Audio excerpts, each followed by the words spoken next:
তারই ইবাদত করি, তার কাছেই আমরা আমাদের যা প্রয়োজন আমরা তার কাছেই চাই।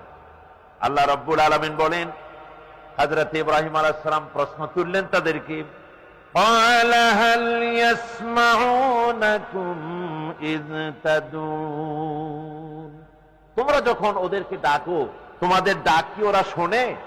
আও ইয়ানফাউকুম আও ইয়ানফাউনাকুম আও ইয়াদুররুন, তোমাদের ডাক শুনে ওরা কি তোমার কোনো উপকার করতে পারে? তখন এরা বলছে না, আসল ব্যাপারটা তো তা না। আসল ব্যাপার হচ্ছে ওরা আমাদের ডাক শোনে কি শোনে না, আমাদের কল্যাণ করতে পারে কি পারে না, এটা তো আসল বিষয় না। বলে আসল বিষয় কি? আসল বিষয় সম্পর্কে তারা বলছে, قالوا بل وجدنا آباءنا كذلك يفعلون, আমরা আমাদের বাপ দাদাকে দেখেছি এইরকম করতে, তাই আমরাও করি। বাপ দাদারা এরকম করতো, তাই আমরাও এরকম করি। আমি বিভিন্ন জায়গায় কথা বুঝাতে